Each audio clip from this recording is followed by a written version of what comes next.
আমার মরণের কতদিন বাকি আমি জানিলাম না গো আল্লাহ মরণের বাকি আমার মরণের কতদিন বাকি আমি জানিলাম না গো আল্লাহ মরণের কতদিন আহা ছেলে সন্তান ভাই বন্ধু কেহ নাহি যাবে টাকা পয়সা বাড়ি গাড়ি সবই পরে রবে কথা কোন ঠিক কিনা আমার সাথে আমল নামা শুধু সঙ্গে যাবে আমি জানিলাম না গো আল্লাহ মরণের কতদিন কি বলেন মরণের কতদিন বাকি আমি জানিলাম না গো আল্লাহ মরণের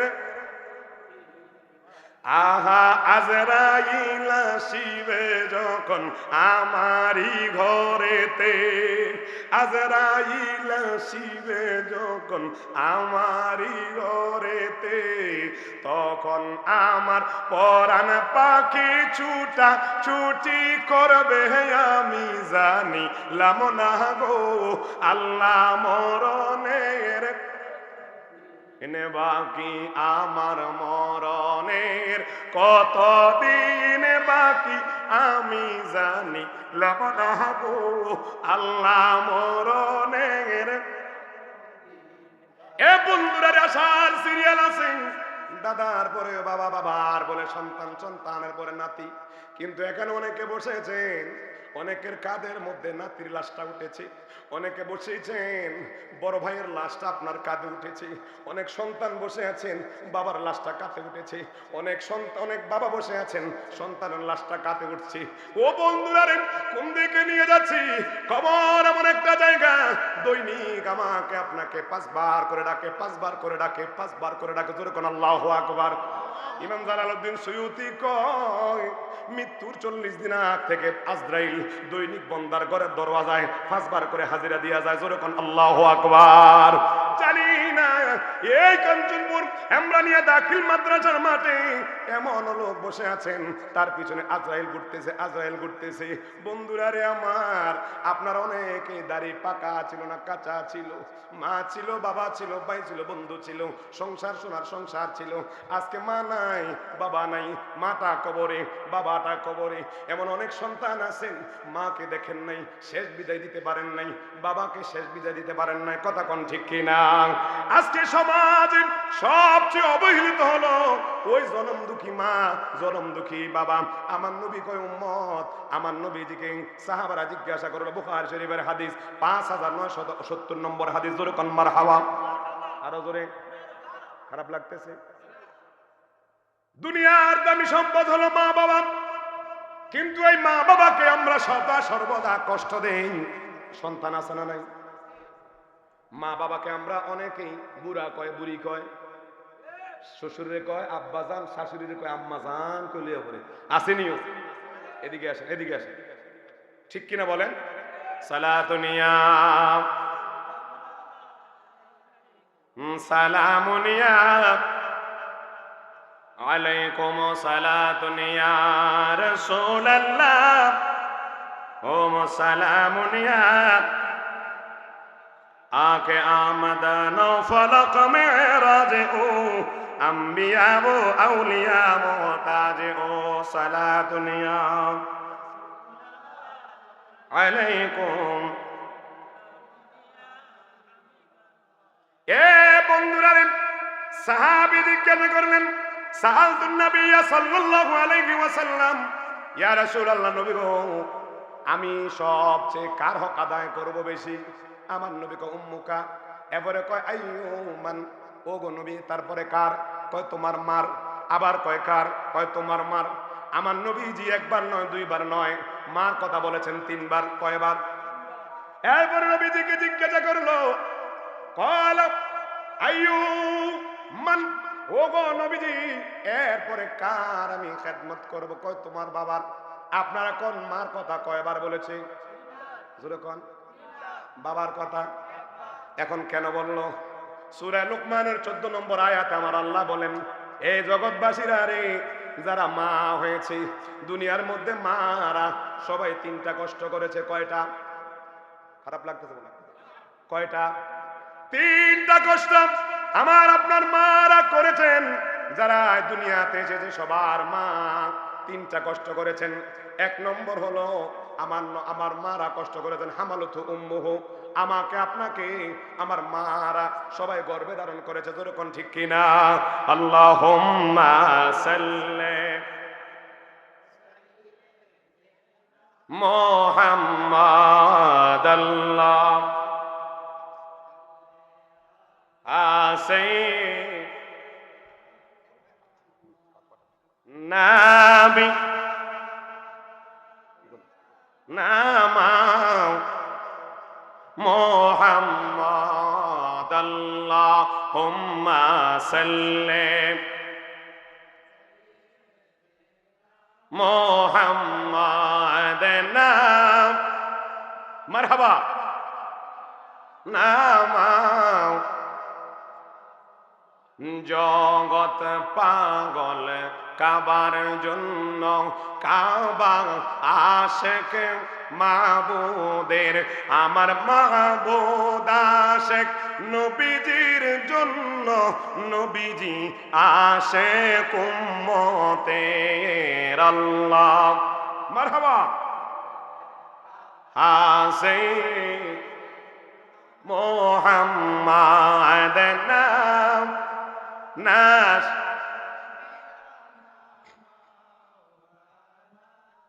সকলে বলুন মারহাবা। আমার নবীজি সাহাবীদেরকে বলেন, ও সাহাবীরা রে, জগতের মারা আমাকে আপনাকে যখন প্রসব করেছে, আমার নবী কয় দুনিয়ার মারা 3টা কষ্ট করেছে। একটা হলো হামালুতু উম্মুহু, প্রত্যেক মারা আমাকে আপনাকে মার গর্ভে ধারণ করেছে। কথা বলুন ঠিক কিনা? 2 নম্বর হলো ওয়াহনুন আলা ওয়াহরিন, এ মা বাবা 9 মাস 10 দিন, কেউ বলে 10 মাস 10 দিন আমাকে আপনাকে গর্ভে ধারণ করেছে। কথা বলুন ঠিক কিনা? ইয়া রাসূলাল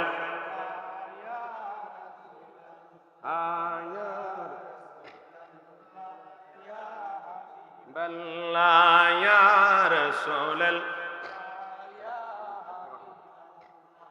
আমার মতের নিদান কালে থাকিবেন নবী গো আমার শিয়রে, আমার মতের নিদান মারহাবা নবী গো আমার শিয়রে, দেখিব আপনাকে নয়ন ভরে, দেখি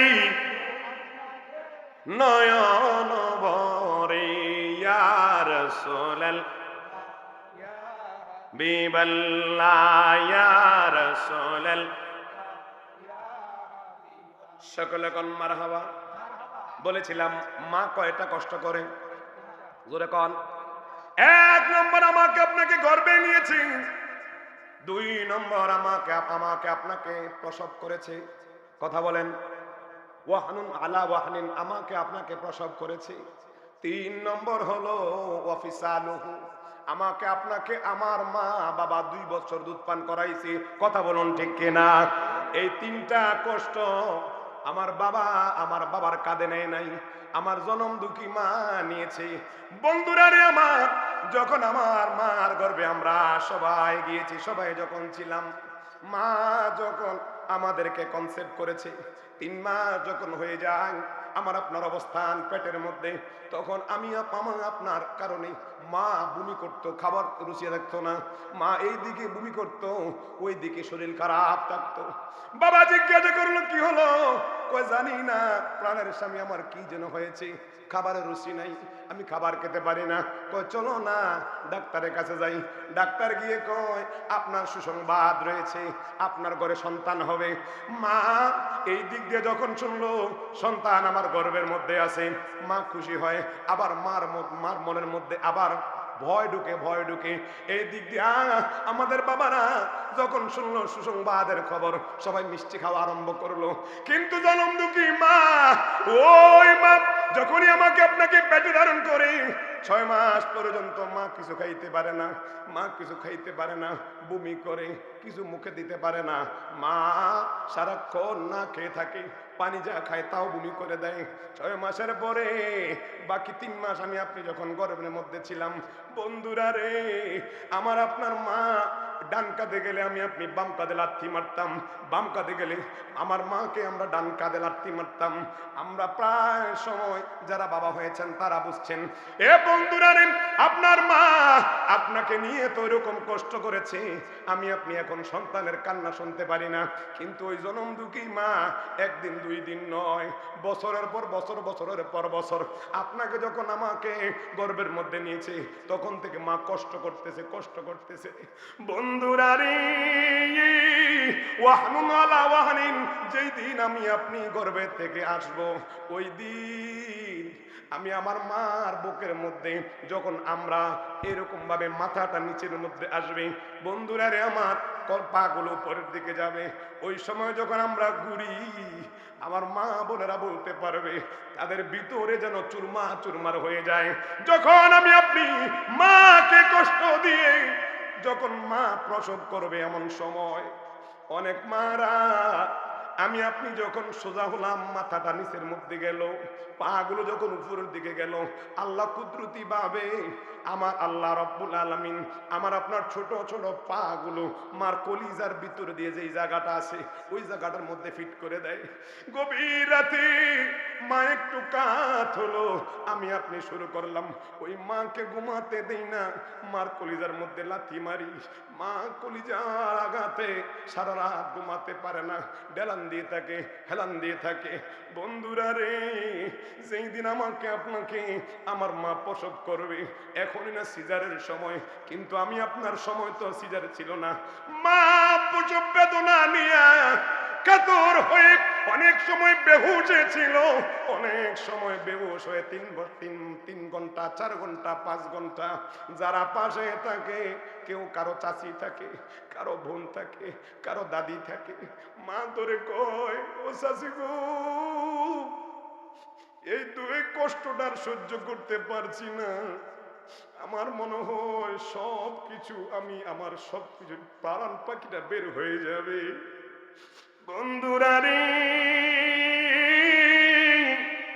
মা ডেকে কয়, চাচি গো, আর কষ্ট সহ্য হচ্ছে না, তার চেয়ে বেশি বলো আমি মৃত্যু যদি বরণ করতাম। মা যদি মারা যাইতো ওই সময়, মা কয়, আল্লাহ আমার সন্তানকে তুমি সুন্দরভাবে প্রসব করিয়া আমার জীবন যদি চলে যায় তুমি নিয়ে যাও, তারপরে এরকম কষ্ট আমার সহ্য হয় না। বন্ধুরা রে, আমার কিতাবের মধ্যে পেলাম আমি আপনি যেই দিন আসব ওই দিন আসার আগে আমার মার কলিজার মধ্যে, বাবার মার কলিজার মধ্যে আমি আপনি এমন একটা লাথি দিছি, এই লাথির কারণে অনেকের মা পৃথিবী ছেড়ে দুনিয়া থেকে চলে যায়, অনেকের মা কয়েক ঘন্টা বেহুশে থাকে। ভাইরা রে, আজকে এখানে অনেকে বসেছেন, অনেকের মা নাই, বাবা নাই, এই কনকনে শীতের মধ্যে মা বিছনার মধ্যে আমরা যখন প্রস্রাব করে ভরে ফেলতাম, ভিজা জায়গার মধ্যে মা শুইয়া, ভালো জায়গার মধ্যে মা আমাদেরকে শুয়াইছে। আজকে কবরে গিয়ে দেখেন না, ওই কবরের মধ্যে সাথী নাই, বাতি নাই, কেউ নাই রে বন্ধু। জানি না কে জানি মারে নিজ হাতে শুয়াইছেন, বাবার নিজ হাতে শুয়াইছেন, জানি না রে ভাই, কে জানি দুনিয়ার আগে বাবা নামক বট বৃক্ষের ছায়াটা হারিয়েছেন, জানি না কে জানি ছোটবেলায় মারে হারাইছেন। আমার সাথে একটা ইউটিউবার চলে, নাম হলো তানবীর, সে কয়, হুজুর আমি যখন বয়স আমার 6 বছর আমার বাবাটা হারাইছি, হুজুর গো এখন আমার বয়স প্রায় 22 বছরের মতো। এই বাকি সময়টা আমার মা মারে কত কষ্ট করে লালন পালন করছে। আমরা 3 ভাই বোন। হুজুর, মা নিজে না খাইয়া আমাদেরকে খাওয়ায়, নিজে না পইরা আমাদেরকে পড়ায়। বন্ধুরা রে, এখনকার সময়ে আমরা মারে মা কইতে মা কই না, বাবারে বাবা কই না। আগেরকার সময়ে আমাদের বাপদাদারা যখন দেখতাম মার জন্য পাগল পারা হয়ে যাইত। কিন্তু এখনকার সময়ের সন্তানরা 10 ভাই যদি 3 ভাই 2 ভাই হয়, মার ঠেলা বাবার ঠেলা দিয়ে, বড় ভাই কয় তুই চালা, ছোট ভাই কয় আমনে চালান। এখন মা এমন মারি যারা হারাইছে আমাদের অনেকের মা গরম 5 জন। তোমরা গুনাহগুলো এসেছো নিয়ে। আল্লাহ রব্বুল আলামিন যখন এই মাহফিল হয়েছে, মাহফিলটা যখন সাজাইছে, স্পেশাল কিছু ফেরেশতা আল্লাহ আসমান থেকে এনে এই মাহফিলের চতুর্পাশে সে দাঁড় করাইয়া রেখেছি। আল্লাহু আকবার।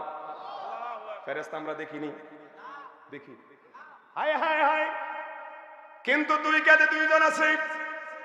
বুখারী শরীফের হাদিস, আমার নবীজি বলে যে জায়গার মধ্যে জিকিরের মাহফিল হয়, মানুষ যখন হালকা শরীফ তথা গোলাকার হয়ে বসে যায়, আল্লাহ রব্বুল আলামিন আসমান থেকে স্পেশাল ফেরেশতা পাঠায়।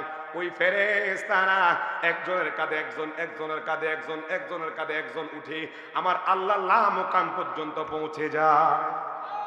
আল্লাহু আকবার। আল্লাহ জানেন বান্দার অবস্থা সম্পর্কে, আল্লাহ অবগত। তারপরেও ওই ফেরেশতারা যখন একজনের কাঁধে উঠতে উঠতে উঠতে উঠতে যখন লামকামে আল্লাহ দরবারে চলে যায়, আল্লাহর দরবারে যখন চলে যায়, তখন আল্লাহ রব্বুল আলামিন কৌতূহলী ভাবে তাদেরকে জিজ্ঞাসা করে, তোমরা কোত্থেকে এসেছো? আল্লাহু আকবার।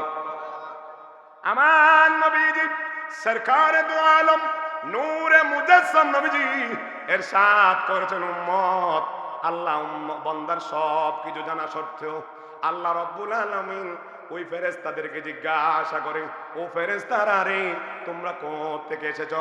ফেরেশতারা আল্লাহর কাছে বলেন, ও গো আল্লাহ, ইমরানিয়া দাখিল মাদ্রাসার মধ্যে বার্ষিক মাহফিল হচ্ছে, ওই জায়গার মধ্যে তোমার বান্দারা বসে আছে, তোমার বান্দারা তোমার নামের জিকির করছে, তোমার মাহবুব নবীর উপরে দুরূদ সালাম প্রেরণ করছে। আমার আল্লাহ প্রশ্ন করে কয়, তারা কি চায়? আল্লাহ জানেনি? ইন্নাল্লাহা আলা কুল্লি শাইইন কাদির। আল্লাহ সব কিছু জানার পরেও আল্লাহ বলে তারা কি চায়? আল্লাহ, তারা জাহান্নাম থেকে মুক্তি, জান্নাত পেতে চায়। জোরে কর না সুবহানাল্লাহ। আমাদের লক্ষ্য উদ্দেশ্য একটাই, গোড়া ঠিক রাখতে হবে। কথা বলেন। আমাদের আদিপিতা আদম আলাইহিস সালামের বাড়ি কোথায়? কথা কয় না। জান্নাতে, বেহেশত। মাশাআল্লাহ, ঠিক আছে। জান্নাত হলো আরবি শব্দ, বেহেশত হলো ফার্সি। যাই হোক, এখন আদম আলাইহিস সালামের বাড়ি কোথায়? জান্নাতে। আমরা আদম সন্তান, আমাদের বাড়ি কোথায়? কিন্তু আমরা কি জান্নাতের কাজ করতেছি? পরের হক নষ্ট, গীবত শেখায়ত নিয়ে ব্যস্ত, সুদের কারবার নিয়ে ব্যস্ত। কেউ নাই? আমার এক জায়গায় কইছে, হুজুর সুদ নিয়ে আলোচনা করেন না, আল্লাহ চায় তো সুদ নিয়ে 1.5 ঘন্টা বসছে। এখন এই যে সমস্যাটা, আপনাদের খারাপ লাগতেছে মনে হয়? আমি দোয়া নিতে আসছি, ওয়াজ করতে আসি না, একটু আওয়াজ করে যাই। কারণ আমাদের বর্তমান সময়ের মধ্যে আল্লাহ আমাদেরকে রাস্তা দিয়েছেন 2টা, ইহদিনাস সিরাতাল মুস্তাকিম। রাস্তা দিয়েছেন আমাদেরকে সিরাতাল মুস্তাকিম, কিন্তু আমরা পাগলের বেশে চলছি, আমরা জাহান্নামের রাস্তা। কথা বলুন ঠিক কিনা? হায়াত সংক্ষিপ্ত, যেতে হবে আপনাকে আমাকে কবর। ওই কবরে যাওয়ার আগে তো অন্তত ঈমান এমনটা ঠিক করে নিতে হবে। কথা বলেন। তাহলে গোড়া ঠিক থাকতে হবে তো। এবার গোড়া যদি ঠিক থাকে, আপনার ঢালপালা না থাকলেও কোনো না কোনো সময় ওটার মধ্যে আগাছা জন্মাবে। এখনকার সময়ে শুষ্ক মৌসুমের মধ্যে দেখবেন প্রত্যেকটা প্রায় গাছের পাতাগুলো ঝরে পড়েছে, কিন্তু আবার যখন সময় হবে তখন আস্তে আস্তে আস্তে আস্তে আবার শস্য এরকম সবুজ পাতায় ভরপুর হয়ে যাবে। কথা বলুন ঠিক কিনা? তো আমরা গুনাহ করব, কুল্লু আদামুন খাত্তাউন, সকল আদমি গুনার দিকে দাপিত হবে। কিন্তু আল্লাহ বলেন, বান্দা গুনাহ করেছো পাহাড় পরিমাণ, গুনাহ করেছো সাগর পরিমাণ, তুমি আমাকে আমি রব বলে জেনে একবার সিজদা দিয়ে দাও, তোমার কান্না না আসবে চোখের ভান করো, আমি রব্বে করিম দয়ালু খোদা তোমার সব জীবনের গুনাহ মাফ করে দিয়ে তোমাকে আমি বন্ধু বানিয়ে নিব। আরে বাবা, আল্লাহকে খুশি করা সহজ, বান্দাকে খুশি করা কঠিন। কথা বলেন, আল্লাহকে খুশি করা সহজ, কিন্তু আমরা সহজ রাস্তাকে আমরা বিভিন্ন রকমের বাধা সম্মুখীন করে আমরা কঠিন করে ফেলতেছি। কোনো খারাপ লাগতেছে? ওয়াজের আলোচনা এখনো ঢুকি নেই। আল্লাহ আমাদের এই মাহফিল কবুল করুক, আমিন বলুন আরো জোরে। এ বন্ধুরা রে, আদম আলাইহিস সালামের বাড়ি জান্নাতের মধ্যে, আমরাও জান্নাতে যেতে হবে, গোড়া ঠিক রাখবো কিভাবে? গুনাহ করছেন বেশুমার, আল্লাহ রাব্বুল আলামিনের দরবারে গিয়ে আপনি সিজদায় পড়ে যান। ওই সিজদা পড়ার কারণে যদি একদিন সিজদাটা কবুল হয়ে যায়, আপনার সারা জীবনের গুনাহগুলো আল্লাহ মাফ করে দিবেন। রহিম রহমান নাম তোমার আল্লাহ, আল্লাহ আল্লাহ বলেন রহিম রহমান আল্লাহ, আল্লাহ সামিউম বাসির নাম তোমার আল্লাহ। মারহাবা, আল্লাহ তো মায়ের নজর ডাক দেন না, সামিউম বাসির নাম তোমার আল্লাহ। এ বন্ধুরা রে, গভীর মনোযোগ। আল্লাহ ফেরেশতাদেরকে জিজ্ঞাসা করবেন, কোত্থেকে এসেছো? কই আমরা নিয়ে দাখিল মাদ্রাসা থেকে আসলাম। তারা কি চায়? জান্নাত থেকে বাঁচতে চায়, জান্নাত যেতে চায়। আমার আল্লাহ কয় তারা দেখছেনি? কয় না না। কয় আমার আল্লাহ আবার জিগায় তাদের আর কাজ কি? কয় আপনার সন্তুষ্টি। আল্লাহ কয় তারা আমাকে দেখছেনি? কয় না না। কয় ফেরেশতারা সাক্ষী থাকো, যারা এখানে বসেছে গুনাহগুলো নিয়ে এসেছে বেশুমার, আমি আল্লাহ রব্বুল আলামিন রহমতের দরিয়ায় সাগরে, আমি আল্লাহ রব্বুল আলামিন রহমত হয়ে, আমি আল্লাহ রহমান হয়ে তাদের জীবনের গুনাহগুলোকে মাফ করে দিলাম। আল্লাহু আকবার।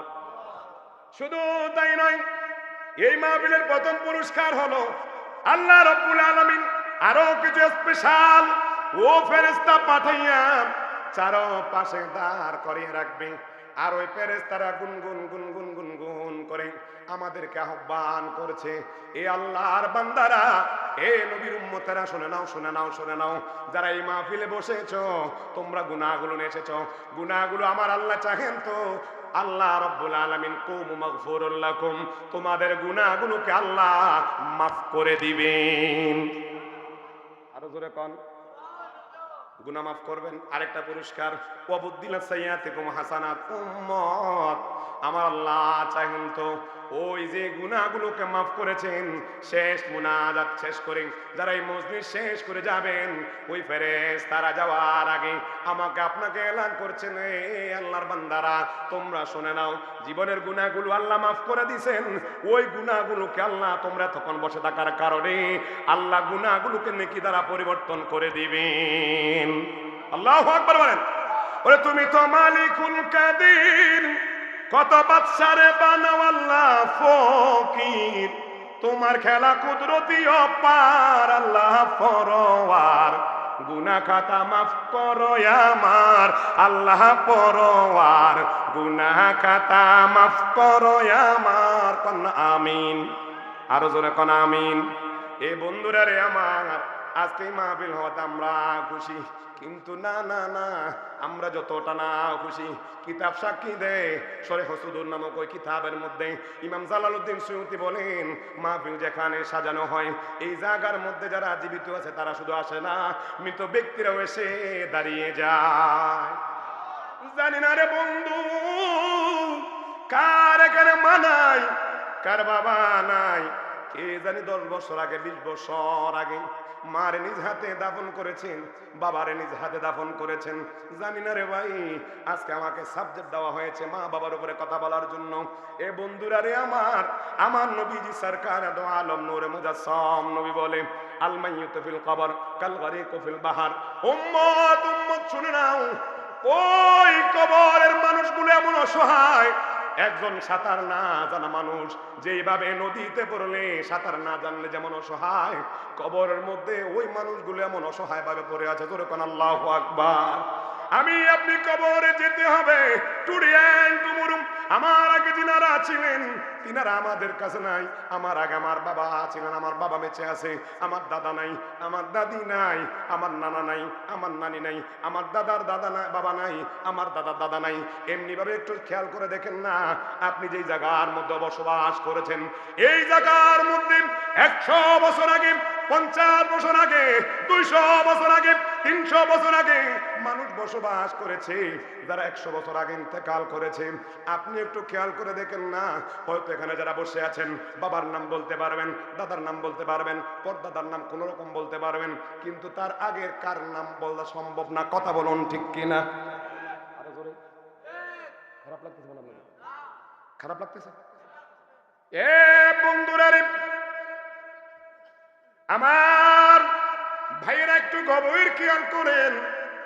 50 বছর আগে একটু আপনি উপরে চলে যান।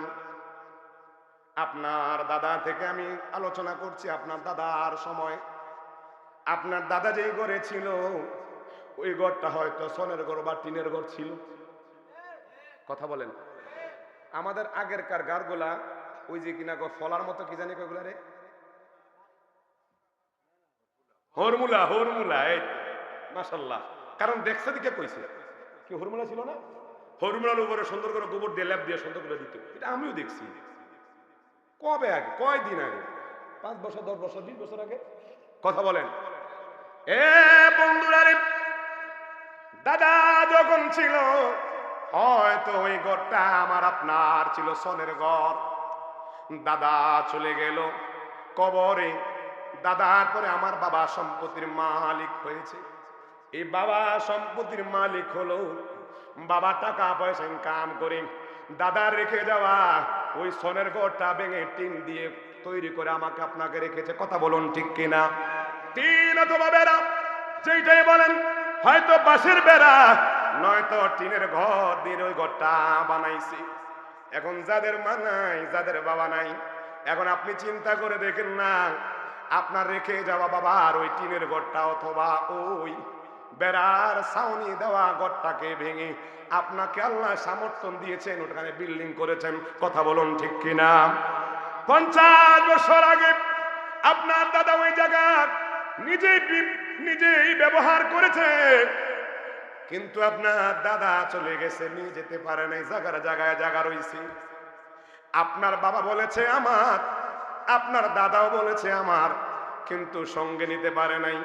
আপনার বাবা বলেছে আমার, আপনার বাবাও সম্পদটা রেখে, ধন সম্পদ রেখে, জায়গা জমি রেখে চলে গেছে। এ বন্ধুরা রে আমার, আপনি এখন মালিক হলেন। আপনি বলতেছেন আপনার দেহ থেকে যখন প্রাণ বাকিটা উড়াল দিয়ে চলে যাবে, যাদেরকে কষ্ট করে মাথার ঘাম পায়ে ফেলে আজকে আপনি সুন্দর সংসার সাজাচ্ছেন, এই মুহূর্তে যদি আপনি মারা যান, খোদার কসম দিয়ে বলি আপনার লাশটা বারান্দার সর্বোচ্চ রাখবে, কিন্তু যেই ঘরের মধ্যে আপনি এসি লাগালেন, এখন কনকনে শীতের মধ্যে আপনি ঠান্ডা পানি ব্যবহার করতে পারছেন না, আপনি দামি গিজার লাগালেন, আপনি গরম পানি ব্যবহারের জন্য আপনি ওই গরম মৌসুমে আপনি ঘরে গরমের জন্য থাকতে পারেন না, এই জন্য দামি এসি লাগাইলেন।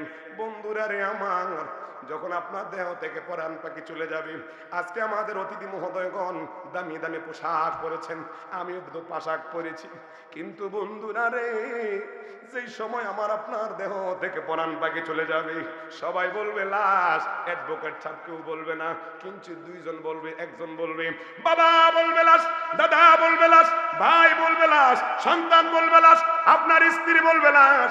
ওদেরকে যদি বলা হয় তোমাদেরকে তো কষ্ট করে এত সুন্দর ঘর বানিয়ে দিয়েছে, তোমাদেরকে কষ্ট করে ধন সম্পদ তৈরি করে দিয়েছে। আজকে রাত্রা ওই লোকটা যেই জায়গার মধ্যে থাকতো, এসিওয়ালা ঘরের মধ্যে, ওই এসি রুমের মধ্যে তুমি একটু তার সাথে থাকো একাকিত্ব ভাবে।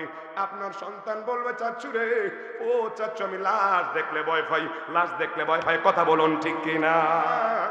5টা সন্তানকে সমানভাবে লালন পালন করতে পেরেছে। কিন্তু বর্তমান সময়ে একটা মাকে 5টা সন্তান 10টা সন্তান সমানভাবে লালন পালন করে না। কথা কোন ঠিক কিনা? মা গো তোমার মতো নেয় না কেহ আমায় কোলে টানি, আদর করে মোছে না কেউ আমার চোখের পানি।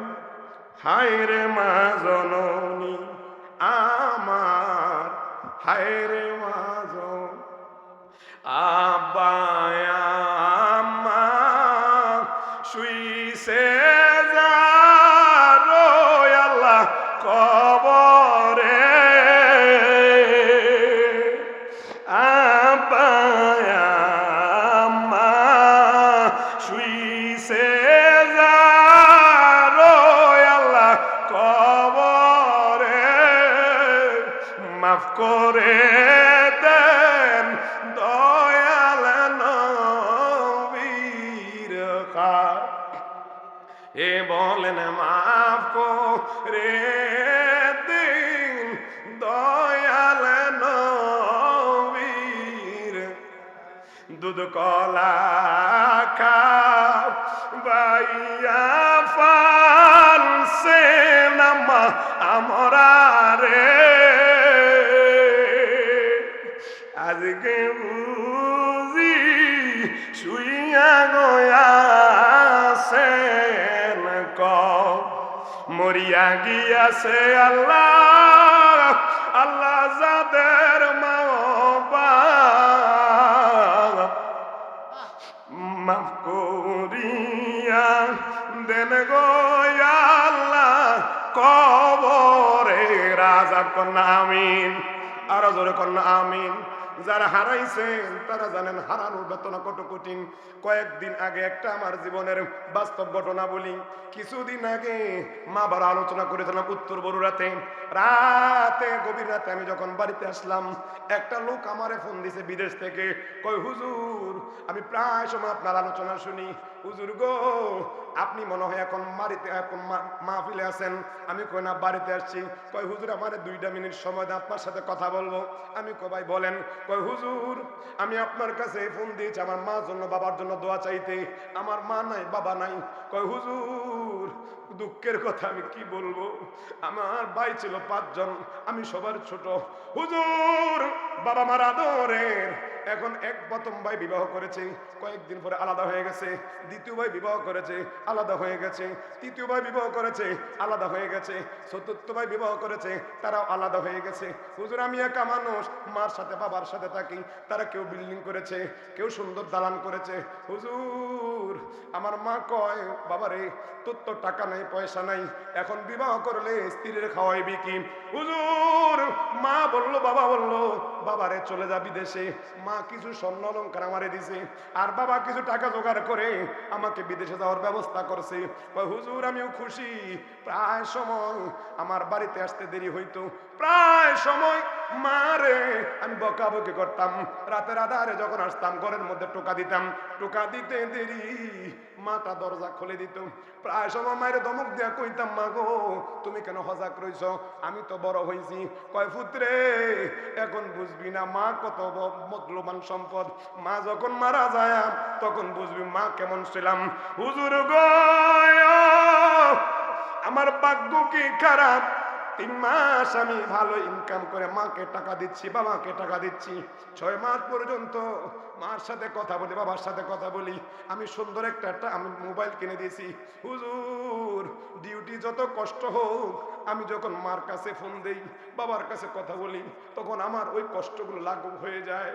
হুজুর গো, আমি একদিন মোবাইলটা নিতে ভুলে গেছি। আমি ডিউটি থেকে এসে দেখলাম আমার মোবাইলের মধ্যে অনেক ফোন আছে। আমি দেখলাম জীবনে যারা আমাকে ফোন দেন নাই তারা আমারে ফোন দিছে। আমি কইলাম তারপরে, কয় হুজুর মার মোবাইলের মধ্যে যখন ফোন দিলাম গিয়া দেখি আমার ওই এলাকা, আমার এলাকার মধ্যে মানুষ বেশি, আমার বাড়ির মধ্যে মানুষ সবাই খালি কান্না করে কান্না করে। হুজুর গো এখনো বুঝতে পারি নাই আমার জনম দুঃখী যে মা যে নাই।